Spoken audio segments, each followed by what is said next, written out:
Today's session is entitled Community as Tenant.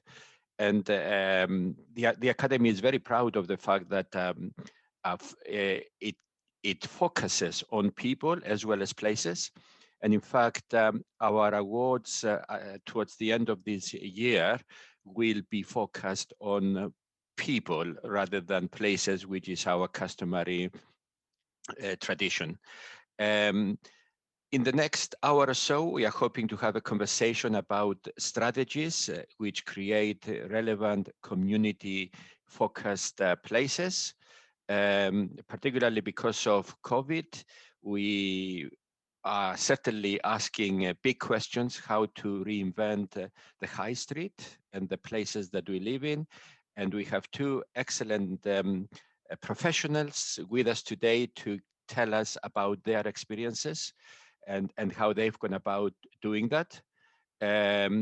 We have Justin Nicholls, an architect who started his professional career at Norman Foster's before moving on to Meg Architects and finally establishing his own architectural practice, Fathom Architects. We also have Jennifer Mui, who is a landscape architect and the founder of MRG Studio. So we are delighted to have you both with us. Over to you, Justin. Thank you very much, Andreas. Just need to share my screen. It's interesting. Thank you very much for inviting us both along. I think you might. There we go. And almost there.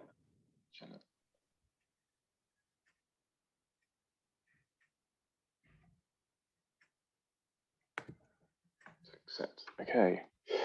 Afternoon, everybody. Thank you for taking your lunchtime out to listen to Jennifer and I have a chat. And as Andreas pointed out, we wanted to focus on the idea of community as tenants, and this really started around conversations of the sort of death of the high street, and then became a much wider conversation around placemaking generally. As Andreas mentioned, I set up a practice called Fathom Architects 5 years ago on Tuesday. So we've had a fun time in various pandemics and Brexit, if we remember that.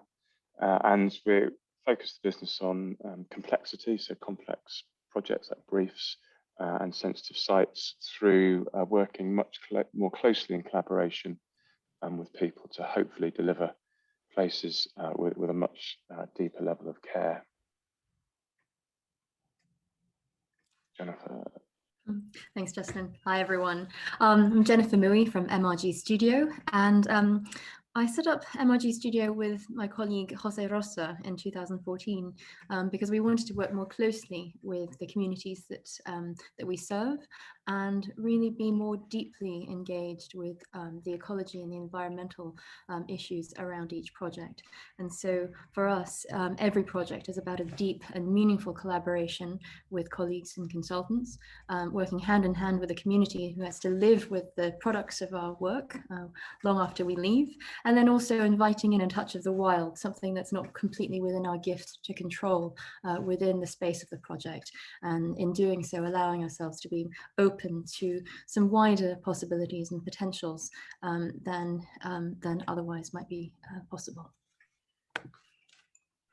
So the first project I'm going to touch on is a project for Christchurch Woking. So this is a grade 2 listed building right in the middle of Woking town centre, and the church came to us and said we have a growing congregation. We run a cafe, a bookshop, and a conference suite right in the centre of town, but nobody really knows we're here. They're very progressive as an organisation, and they use the nave for things like fashion shows and so forth. And we've been working on this project for probably about 3 years now. And what was really interesting when COVID hit and we were talking about the high street, it made us realise that actually this project is the high street. There's no threshold between the pavement here and the church itself. And actually, if you look at those lower floor levels, that ground floor level rather, it reads as shop fronts, and that's really what we've created. So there's a blurring of boundaries, and this is retail, if you wish, being done by one of the oldest members of the community, the church. So we thought that was a really fascinating twist. And because the church are leading that development, it enables them to actually add that extra 5 or 10% that really matters to the community, rather than kind of value engineer it out, which maybe often happens in a more commercial environment. I dug out this plan last night, which I think is really fascinating explanation of that. The train station's down the bottom of the page. Jubilee Square is the town centre. There's Peacock Shopping Centre off to the left, which has got 420,000 square feet of shops in. Got a Pret, Starbucks, Paper Chase. So it really is sitting in the heart of that. And the use diagram here shows that blurring between, you know, where does the church stop and the retail begin. Back to Jennifer. I think there's a slight lag in the slides. Is everyone else seeing the next slide but me, or is it? Yep, we can see it. Yep. Are we up? Okay, I shall talk blindly. So Kingston Quaker Centre was first built project as MRG Studio, and this is the home of the Religious Society of Friends, also known as Quakers, in Kingston. What was particularly enjoyable about this project for us, quite meaningful, was this that this was a half designed and half built project, in the sense that the Kingston Quakers were moving into a new facility, into a new building that was being created for them in the most sustainable ways. And they wanted a landscape that really met the ways that the building was already speaking to their testimonies of simplicity and truth. And so this landscape was one that is half designed, in the sense that it creates an environment in which worship can happen inside or outside, and the kinds of spiritual explorations can happen outside as well.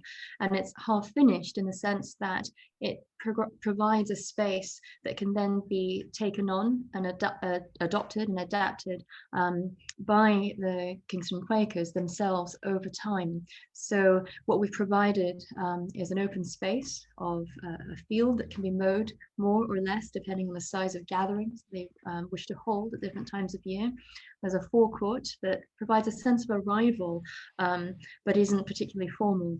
And then different areas that could be planted by the Quakers over time into edible plots or ornamentals as they see fit, within a baseline planting of native meadows and hedgerows and a bit of woodland. I'm pressing arrow down, but I'm not sure if these slides are moving. Apologies. That's good. You might be seeing some photos of volunteer planting. So community planting day. So the way that we helped the Quakers bed into their new home was to have about half the landscape installed by contractors, and the perennials planted by friends themselves and the neighbours and the local community. So we had friends from the from different groups in Kingston coming in and helping, like Friends of the Earth, and that this happened over several days over the first year, and really helped them to build those relationships with their neighbours.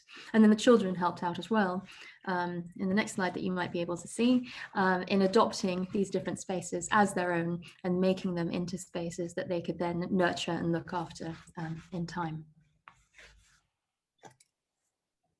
Thank you.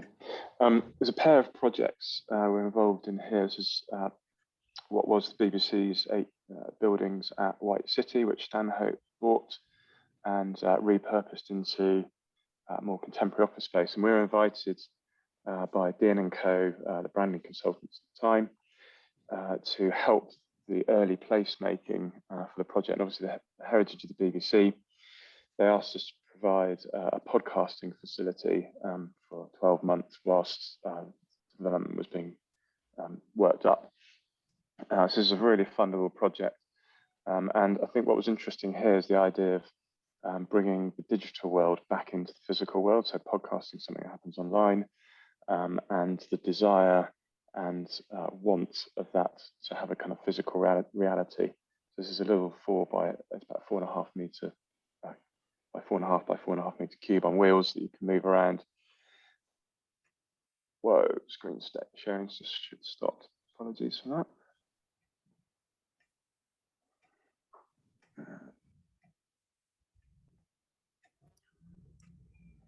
And they run a podcasting station at that called Thought Starters, so designers can come along and have that conversation in reality and visible to the public. The facility, including the equipment, is available for general members of the public to come and use free of charge as well. So it's a really interesting placemaking twist there, and I quite enjoy this video where it's providing a little bit of joy in the depth of a very bleak winter's day. Around the corner from that, they had this building called the Rotunda. It doesn't have many windows. It's a circular drum form, and they were really struggling with work out what to do with it. So we came and had a look, and it had been used as a site office for years, had a really low ceiling, and they had a young group of musicians that wanted to run a recording studio in there. So this is really a kind of piece of anti-architecture in my mind. So you're stripping everything out, you're making it functional, safe, fire regulations, providing WCs and so forth. And then you're helping HQI, in this case, the occupants, to use their space and utilize their space properly. So this became a music venue. They have live gigs in there. They do recording of film, movie, videos and so forth. And then sitting behind the scenes there, we've given them a set of strategic plans that they can occupy over time as they grow as a small young business, and as they get more sort of successful and as their needs evolve. So the upper floor here gets divided into recording studios and some co-working space at the bottom, and over, they've been going for 3 years now, they've started to inhabit that space in different ways, and we just provide them that little bit of knowledge to help them over some of the hurdles that they have. They use their own lighting companies, graphic designers and so forth, in a very simple ground floor workspace where we recycled lights, air conditioning units, kitchenette and other fittings from the rest of the campus. So it's a really interesting kind of repurposing, and the architect really standing back as the author of the space and letting those community members take over. Thanks, Justin. Jen, you can control. No, is it? Yep. There we go. So Tide Mills Bridge. This is a project where Network Rail was tasked to replace a level crossing where there have been a number of fatalities over recent years with a bridge that allows for a safe crossing over the railways. And it's a project where we as landscape architects were brought in to try to integrate this new bridge into a landscape that's vast and quite naturalistic on the south coast. And really the challenge was to create a landscape, or to help the landscape to recover from the introduction or the intrusion of this new and big bridge, to create a sense of place and recreate a sense of place as if it's always been there, as if it's always been like that. And so it's a project about giving a jump start to the recovery process in such a way that we can all back our way out of maintaining the landscape over time, effectively letting the sun and the wind and the rain take over authorship and stewardship and the shaping of this landscape over time. So you can see on the top, there's a wide view of this landscape of the South Downs on the coast. It's quite raw and quite vast, and that was something that struck us, not only the physicality of the ground, but the wind and the rain when we were visiting, and the exposure to the skies and the sun. And we looked at the existing conditions, which are largely twofold. You've got agricultural fields on one side and coastal grazing marsh on the other. And so what we tried to do is understand what happens when you drop a new bridge into this landscape. How are those conditions indelibly changed, ever so slightly, such that we can't simply put back what used to be there in this act of reknitting the landscape back together. So we looked at what would be the adjacent habitats and landscape character that would, if we left this place for hundreds of thousands of years to evolve on their own? What are the kinds of things that these new conditions of shifted light conditions and wind conditions and overshadowing and moisture, what would those sustain naturally? And then how do we actually give that a jump start so that the recovery process can happen more quickly? And so this resulted in largely a landscape of the embankments and the ground in between. And these show the sections or the elevations of each of the embankments from either side in different seasons. And so it's about evolving a landscape that can be taken over, the stewardship of which can be taken over by the sun and the wind and the rain over time. Again, as we back our way out, reducing the burden and the responsibility of maintenance to simply safeguarding the range of biodiversity and safeguarding diversity itself of ecology and of experience through this landscape. And moving on to a site both Jennifer and I have been working on Blackfriars Road for an organisation called Southwark Charities. They're an amalgamation of charities that serve the Southwark area. They've been on the site for over 300 years. They've had 2 iterations of almshouses since then, and we're looking at re-providing and expanding that offer of 62 almshouses in conjunction with a 20-storey office building. So this is well beyond community as tenant, this is community as developer. And I think what's interesting here is that the profit from the development goes into providing these almshouses, another set of almshouses in Southwark, and back to the charity. So instead of receiving affordable housing through a Section 106 agreement, we're really able to refine the offer of these almshouses whilst providing kind of a very reasonable office building. So it gives us the opportunities to really drill into how those spaces work, how people interact. It's generally for an older generation of people. We have 5 flats per floor, and we looked at pairing these floors, so opening up the double height spaces and creating these little communion areas. And these moments when you come out of the lift, you're seeing daylight, and you're not just providing one big, large kind of communal space for everyone to live in. And it goes back to Herman Hertzberger's defensible spaces outside of people's homes. We've managed to include a window from the kitchen into circulation space using fire-rated glazing. Sorry, Jen, you're clicking. Oh, sorry. So that's been really interesting as a project. And then there's the expression of the almshouse. So traditionally they're laid out on a kind of symmetrical garden plan. They're quite formal, but they're quite domestic. So we're working through at the moment that kind of battle between the formal and the sort of domestic, so people feel at home, but they still feel special. Jennifer's going to talk through the landscaping proposals now. Thanks, Justin. So as we come out of the building, that a similar theme of the shared spaces and the spaces in between come into play outside. And so when we looked at the landscape, it's a landscape on 3 levels: on the ground and on the roof terrace of the almshouses and the roof terrace for the office building.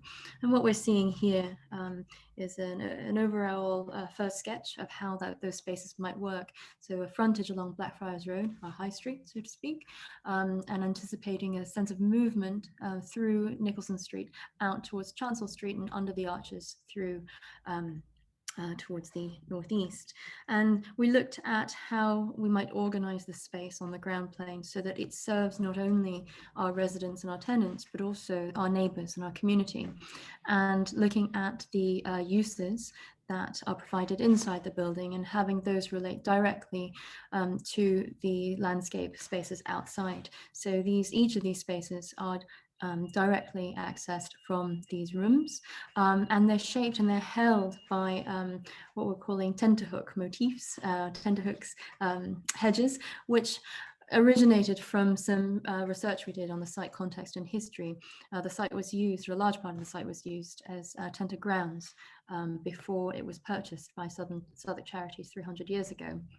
And so the structure that was used to hold fabric as it was being stretched as part of the manufacturing process is something that we're bringing into the approach for the site.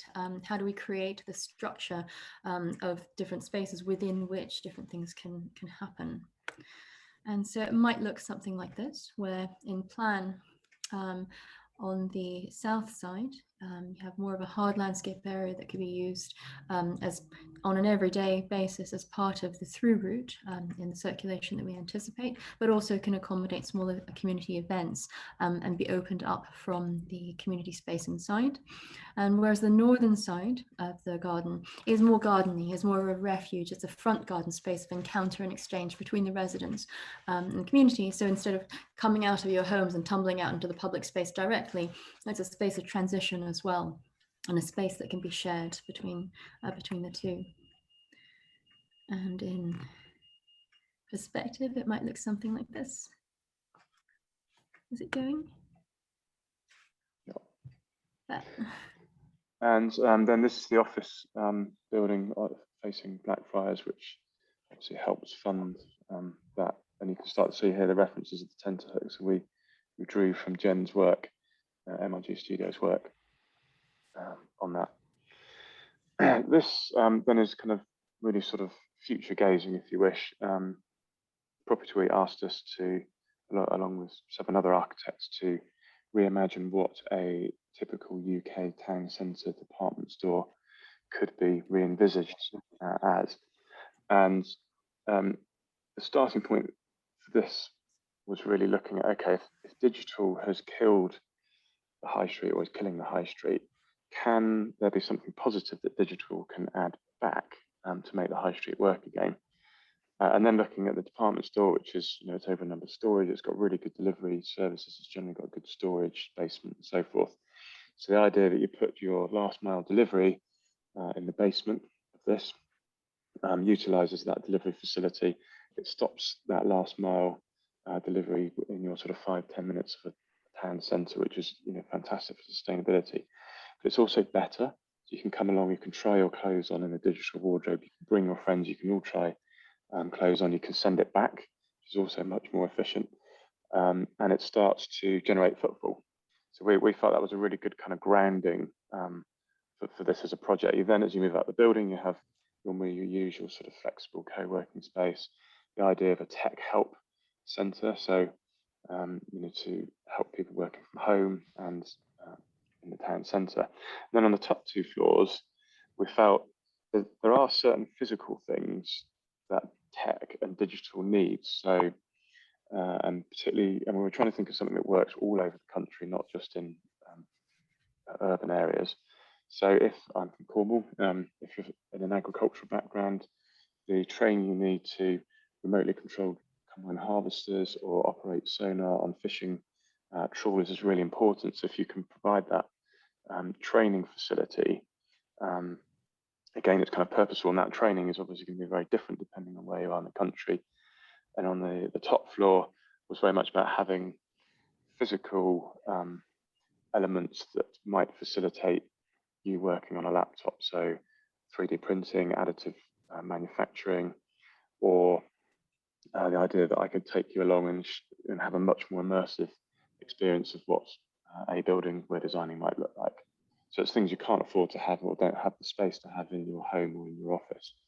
So that was a really interesting kind of trying to turn that idea of digital and community kind of upside down and make it a positive rather than negative. Moving on to Wimbledon with Jen. Yes, in Wimbledon and Putney Commons. So this is some work we've been doing with Barker Langham on the strategic master plan for Wimbledon Commons. Ooh, it's clicked twice. Here we're looking at how to help the commons become more resilient economically and ecologically in light of climate change, and also in light of the new the huge amount of use that came into play last year when everyone started working from home. And so one of the ways that we're looking at ensuring that habitats across the commons can thrive and can do well is to look at diversity in a broader sense. So looking at conservation, not in terms of preserving and safeguarding specific extent of specific habitats, but how do we look after the conditions that engender the widest range of habitats and landscape character within the local character of the commons. So that's for us, it's about letting in the light. We have, if I just go back up one image, the image on the right is quite a typical feel of the commons, where you have a closed canopy woodland meeting heathland and grassland. So you've got something that's closed and high and something very, very low, and not much in between. And so the richness of diversity really occurs at that edge when it can be graduated. I'm going to try to click down again. Can you see the next slide? Is that changing? Sorry. Justin, would you mind to arrow down? Yeah, there we go, back to the diagram. So how do we let in the light? It's about creating these edges, these openings in the glades, and also creating shelter belts where certain areas which, if they're quite exposed, might need a little bit more protection in order to allow other things to grow. And then what are called rides, which are great paths that connect you from one spot to another in the commons, and how we manage the edges of those rides so that we have the gradated edges where more diversity can happen. And so this approach is really about creating that range through subtraction. So rather than adding more things, we're taking away the certain amount of growth in order to let the light in and to let the air in. And that might sometimes look a bit like this. Can you pan down to me, please, Justin? Sorry. I think my arrow keys are working. Next slide, yeah. So one of the ways that we're looking in both section and in plan is to create a more interdigitated condition that allows for the range of species and vegetation to grow between the very tall and closed and the very low and the open. And that happens in section, if we think about it, the layers vertically, and also in plan to create those nooks and crannies and the crevices where you have more variation in terms of light and shade and wind and exposure along each of these edges than you might in otherwise a straight line edge. I think you might need to keep driving, Justin. And the second look at the high street was really focused about, rather than looking at, oh, have some retail space, how do we let it and how do we sell things from it, is turn that upside down and go, how do people shop and engage with brands and the things they're buying? And we identified this as a very much a completely fluid relationship between physical spaces and online spaces. And the consumer doesn't really matter where they are in that circle, and they certainly doesn't matter where they exchange money and where they make that purchase. And that's ultimately the problem for traditional landlords as such. And we did this piece of work with a guy, a digital environments designer called Ben Evans-James, who does a lot of work with Google Arts and Culture. And there's an interesting sort of translation in terminology between property world and sort of technology world.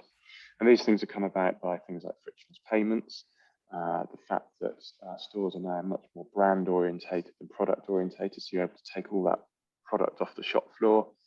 The people you employ on your shop floor can then be focused on a much higher quality of conversation and brand engagement rather than collecting boxes off shelves. And sitting alongside that, the idea that of a retail academy where, you know, if you're a young entrepreneurial retailer, you might be fantastic at making jewelry and designing jewelry, but you might be terrible at designing a shop front or running a business. So in the way that we work with other innovation centres, bringing that to the retail front.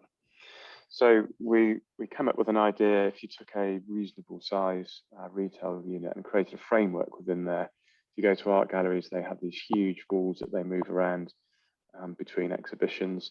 If you go to the Meanwhile Space Printworks down at Canada Water, they even have mobile bars with plumbing and so forth, all of which must work commercially because they exist, and a mezzanine level at the back. And this really was a proposition that, if you took that to its logical conclusion, rather than having a 5-year lease on a retail unit or longer, you maybe even have a by-hour lease to your retail unit, and you can then really fine-tune that to the time and day of the week. So in the morning, everyone's coming to work, they're grabbing a coffee or bringing your branding right to the front of the unit. As the day goes on, you might have a community yoga class in there. Your retail academy might have a meeting about retail. And then as the day goes by, you bring out exhibition space. You might have a tenant that is in there for a number of weeks. So maybe you're launching a climbing shoe, for example, but that its presence changes throughout that day. You have meeting spaces here. You could turn one of that into temporary office space as such. So this idea that this can change all the time in the evening, you can bring those bar elements in. So if you think of those places that operate throughout the day, they have a different offer as you move through that day. And then at the weekend, when your retail really does kind of make money and is useful for people, it then switches into a much more retail heavy offer as such, and you can end up right back to a more kind of traditional store at that point. So we thought it was a really fun way of challenging the perception of what a high street has to offer, how you bring the community back into it, and how it's much more agile and responsive to the needs of people throughout time. And over to Jen. Thanks, Justin. Get into the next one. So this the project that I'll show last here is a rooftop terrace in a woodland in motion. And so this is a project that's really born of constraints. It's a rooftop terrace on top of a rather tall building in central London. So you can imagine being up there, you're exposed, it's quite windy. It's the space is limited to the size of the footprint of the building, and you're on structure. So everything is sitting on a slab. And so how do we create something that feels immersive and sheltered and protected and gives one the sense of a touch of the wild in this very, very urban environment. And so with these constraints in mind, we started to look at how we might create something that is still authentic. There was an urge to create a woodland because it provides that sense of shelter when you're up at this quite high level. But rather than create something that will always feel a little bit like a small version of a real woodland or a poor simulacrum of a woodland on the ground or an ancient woodland, how do we take this, these givens, these constraints, and create something that might broaden one's experience and understanding of how woodlands work? And so the approach we're taking here is to look at really the long view. How do we create a woodland and manage this woodland over time in a way that keeps the size of the woodland and vegetation in proportion to the building, and creates opportunities for different kinds of experiences and a broad range of habitats and species to really take root up there, very high up. And so the principle of coppicing and letting in the light that we were exploring in Wimbledon Common was brought into a much more urban environment here and applied in a slightly different way. So what we imagine might happen is we install the landscape as we would any other more conventional landscape, in the sense of a range of mature, semi-mature and newer plantings, roughly in the shape of a woodland and the woodland components. And then over the course of 5 and 10 and 15 and 25 years and the decades that roll along, we start to cut down the trees and the vegetation as they get to a certain point, whether it's about size or the health. And it really, it's an act of listening and responding to the growth that's there. And as we cut these down, that lets in the light. So continuing that theme of letting in the light to allow other things to grow. These openings and these glades move around the terrace, so that if you come at year 1, for instance, the openings might be located in such a way. In 10 or 15 years, those openings will be in a different place, growing different things. And so this is about creating an authentic ecology that can tick over itself as well, with fairly minimal intervention from the human side, with the opportunity for different features to come up and habitats to take on their own lives, and invertebrates and different species might come in, seeds might be carried by birds and be able to take root in these conditions that we create in a way that we might not be able to engineer and imagine from the design process, but could be allowed to take hold in future. A bit of a lab and an experiment in terms of how we take the different kinds of strategies and methods that we've used over many years and known in landscape management, and apply them to this rather specific context in an urban environment up in the sky. I think that's where we are. Mm-hmm. And in summary. That concludes our kind of whistle-stop tour through a number of different projects where we felt communities taking a much stronger lead in placemaking, but also being positive about how we can really engage with technology and how technology and the physical world start to come together and forming one space.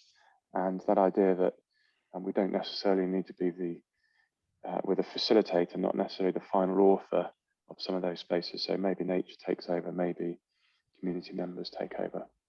So thank you very much. Hope that was interesting. Excellent. Thank you. Thank you to Jennifer and Justin.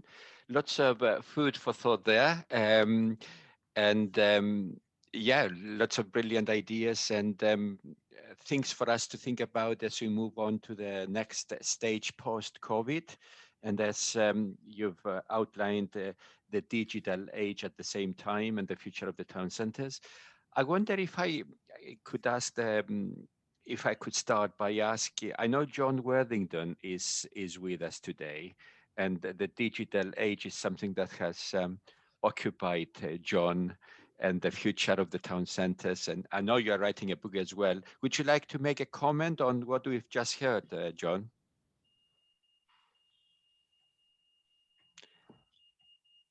You're muted. I was holding in the background. Yes. What I liked about that, you're taking into account time and space. Now, time has not been thought of a lot by architects, actually. They think of it as objects. And I like very much, of course, because landscape architects have always been doing this. It's in their blood, seasons, all the difference. So the whole thing here is absolutely, it's not the architects doing. Placemaking is about what people do in those places through time. So what we saw there was the settings, which in any one day are moving fantastically, compared with things which are more fixed, which we saw with, for instance, some of the things we saw, let's say in the first one, Christchurch Woking, turning it into the front of the retail high street. So that's really very important. I think that whole area of trying to think in that way. But the other thing we saw there is innovation. And this is quite interesting me, particularly on the one about when you looked at the, with the branding people, because what they were doing was innovating, and I don't think you were doing that. They were innovating with new ways of operating. So this is critical actually now. What you're going to have to do is start to be thinking about how you change the way you operate. That brilliant idea, of course, you don't need to any longer think of bringing in a building as an asset, which you have a long lease on, and it brings in rent.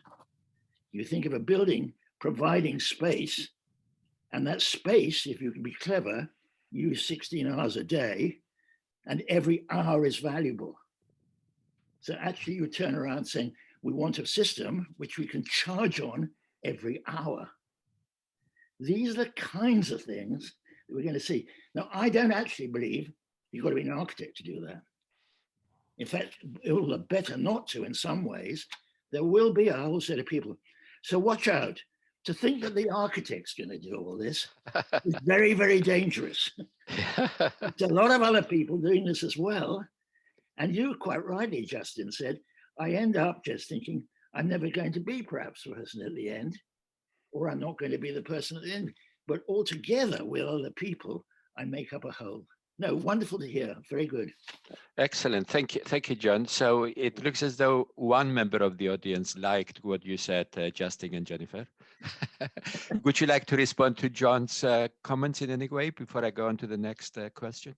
Yeah, I think the architect or designer as facilitator is really important, and you're just you're a cog in that bigger picture. Yes. In my previous practice, we did a lot of laboratories, and for Oxford University, so all the COVID stuff, all the vaccine has come out of some of those buildings. And I always academics not really interested in their architectural space. They're interested in doing science. And so, Justin, so I've given you £35 million. Now you want, 2 hours of my time every month to talk about the space. And I've got to wait 4 years before I can do any science in it. And I've always described that as we're a tiny little cog in that process to facilitate that end result of science. And I think that's the same here. The other thing I would like to pick up on here, though, is the layering of time in relation to place. And Jen and I were talking about this a little bit last night, where something like Somerset House has lots of memories and a huge amount of history. And if you knock that down and build an ice skating rink, it would just be an ice skating rink. Whereas if you add an ice skating rink to it, it's creating those layers and layers and layers through time. And everyone's understanding of that place, as you quite rightly corrected, they have their own memories of that place. My children think it's an ice skating rink. Nelson would have thought it was the HQ of the Navy. And I think that adds richness and authenticity that doesn't happen if you just knock something down and put up something new. Yep. In fact, the barriers are breaking down, and John said you don't need an architect to design the space anymore.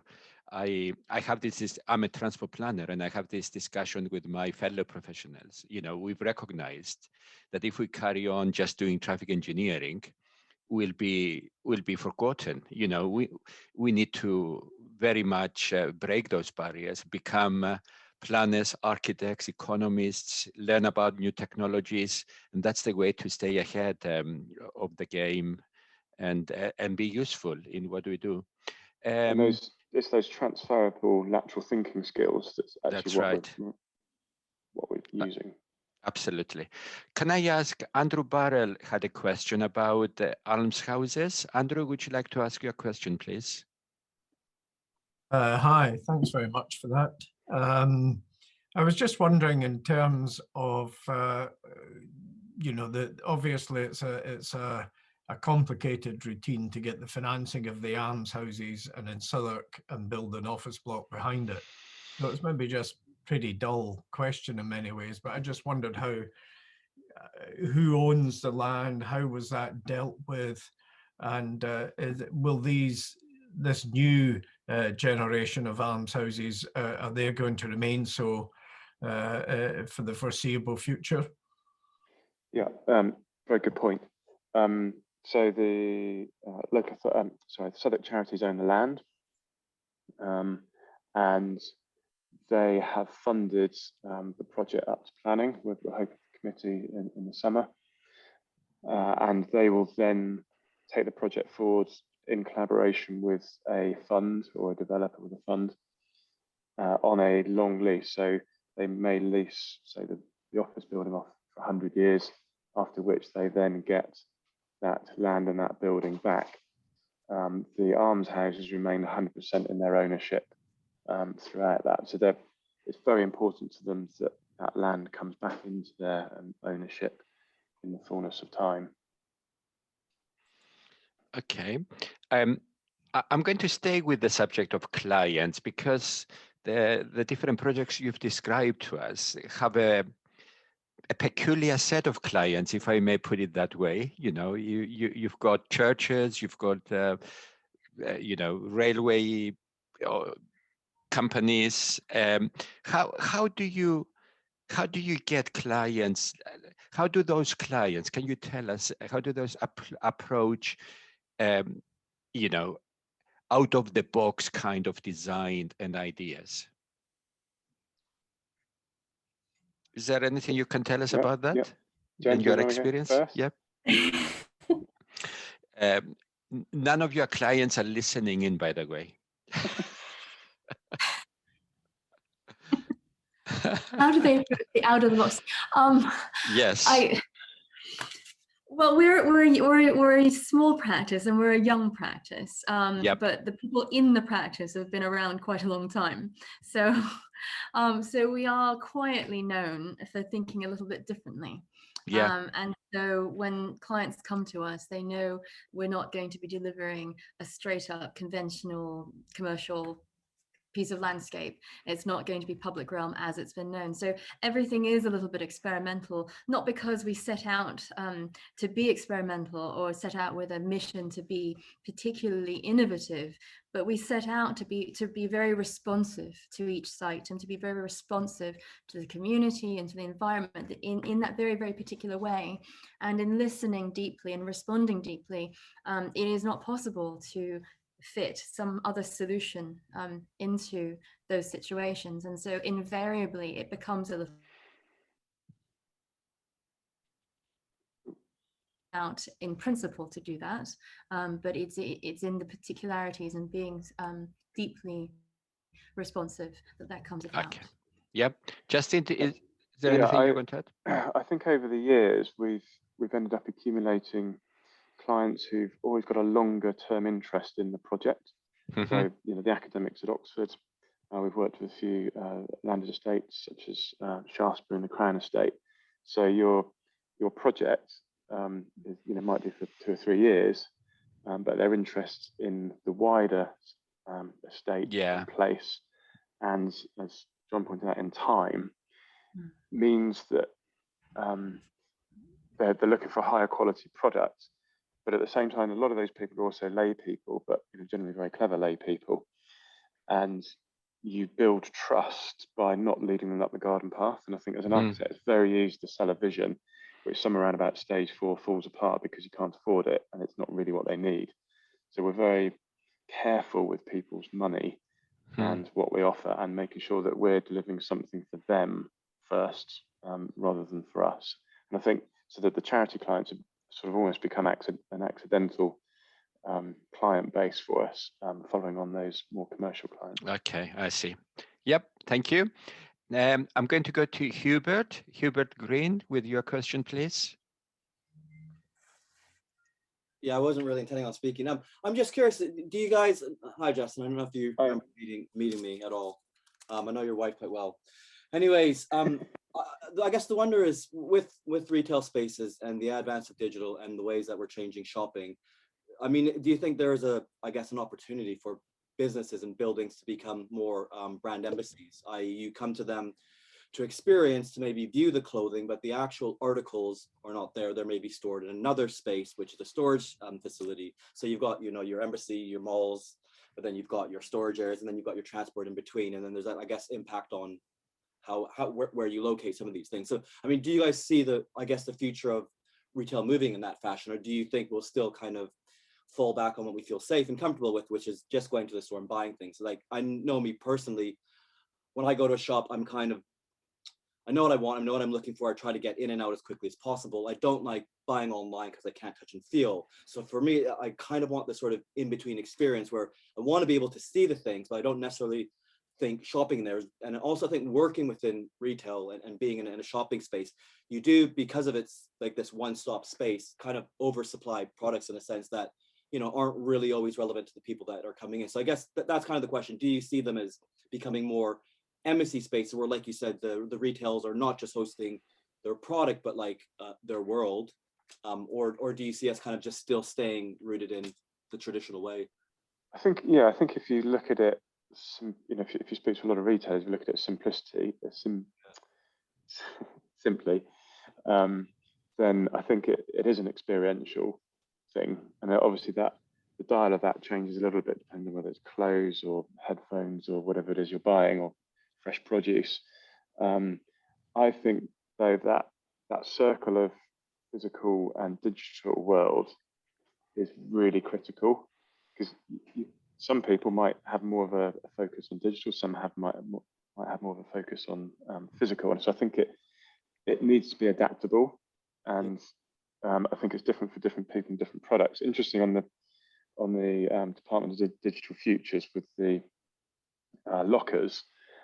So someone was talking about, actually, you know, it's personalized shopping. So it's that fact that you could go into a shop and the person you meet knows, you know, on a screen, they know exactly what your dimensions are, so they know what clothes are likely to fit you.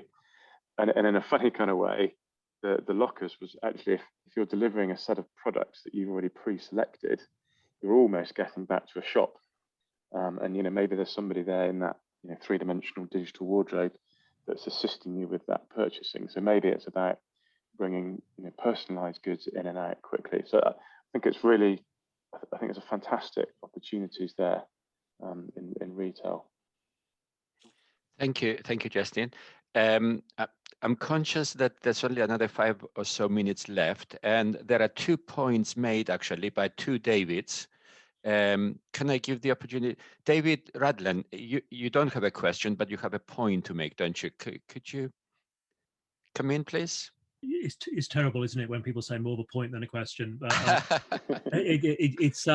as I've been reading Retail Week as part of this research on town centres, and it's amazing that there's a whole debate going on in the retail world, which is completely divorced from the debate that's going on in town centres in terms of architects and urban planners and so on. And a lot of these things are being discussed there. So Retail Week talks about mainstream retailers using their store for other things during the week and focusing their fashion retail on Saturday, because that's when half their trade is done. And there's a lot of this stuff's going on, you know, people like John Lewis having departments where you come and choose products which are not necessarily in stock, but then get delivered to your home.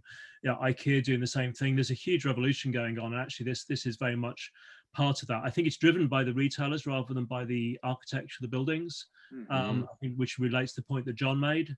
But I think, yeah, everything is up in the air and changing at the moment. Yeah. Thank you, David. And then the second, David Lamb, you had a question.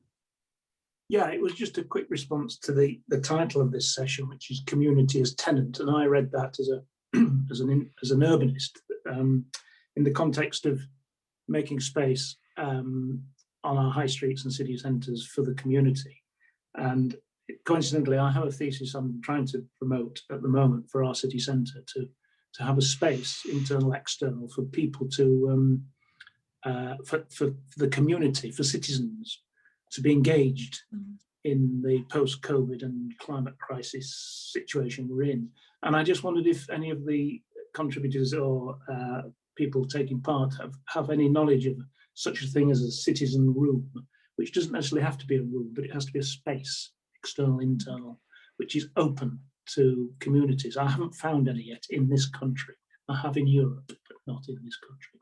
Would that be, if you sort of rewound in time, you went back to the village, would that be the local village hall and the village green? It would be the parochial approach to engaging the community, basically. So we're so good at consulting with the community now, and it's become an irritation to me now that all we do is consult. We do not engage and have a dialogue. And the physical room, maybe it's what we are doing at the moment, but it needs to be at bottom-up level. That's what is missing.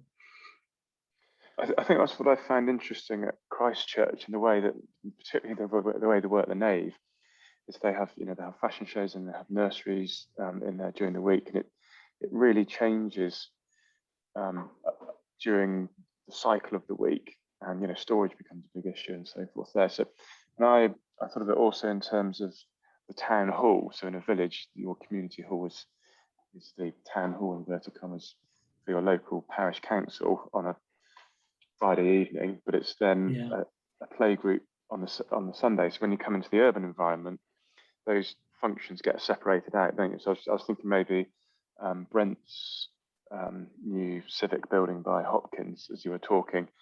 I thought, you know, they have the library, and the library is a part of the entrance sequence, but then you go upstairs into the council chamber, and, you know, you sort of have to be invited, and you've got to go through all these layers. Yes, exactly. You need something that you trip over, that you can't avoid as a shopper, as a humble citizen just shopping, who hasn't a clue about the climate crisis or post-COVID, but trips over into it, can't avoid it, and becomes engaged.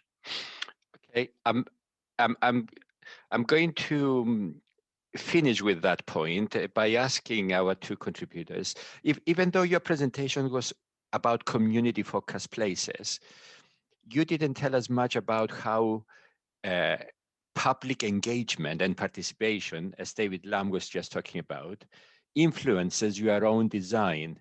So you've got a minute left to give us that answer, please. Is it important? Does it come into, you know, when you designed that beautiful footbridge over the railway line, for example, Jennifer, was it just a case of you looking at the landscape, or did you engage with the local population? I don't know if there was any local population in that instance, but from all the examples you've given us, how much does public engagement feed into your design? The public engagement is always a part of the process, but how public it is quite, it varies. It's often quite a managed process.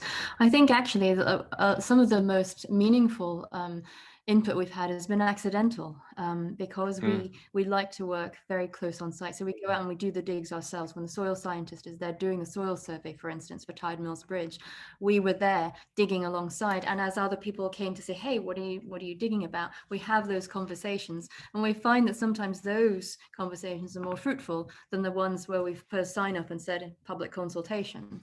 Yes, and it's those kinds of more genuine, authentic, freer conversations that come about that have had more impact. And so perhaps that speaks to David's point earlier. Actually, it's about how do we create those conditions where those conversations could be had properly, and that's about having truly public spaces, and whoever pays for them, it doesn't matter, but creating those really truly freely public conditions. So these days, a lot of our public spaces are actually privately owned and publicly accessed.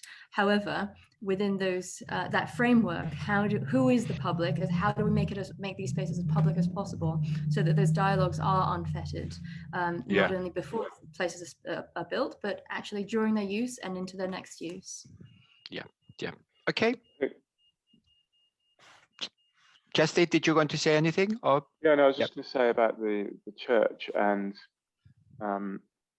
it's not just about individual members of the community, it's about the representatives of the community. So, you know, the church represents the congregation and the community, and, you know, ridiculous amount of time we spent with the occupants of the church to design that, probably less so with the people who walk up and down the high street all the day. And then you pull that together with a local authority who are, you know, your democratically elected representatives of community. So I think it's, I think there's multiple levels to that question. Yes. And I will finish the session with an anecdote. Jennifer spoke about the incidental information that comes into the design. Certainly before COVID, every time I had a new project, I would take the train to wherever that place was, and then a taxi to the site. And on the way there, I would get quite a lot of useful information about traffic conditions from the taxi driver. So, very clever. So with that, I will say thank you very much to Jennifer and Justin. It's been a really, really interesting 1 hour. I thoroughly enjoyed it, and I'm sure everybody else who attended also did. Thank you to Stephen and Kaylin from the Academy's backroom for organizing and running the session. And thank you for joining us. We hope to have you again at some future events. And can I wish you all a very happy bank holiday weekend. Thank you very much for the invitation. Thank you. Bye-bye. Cheers.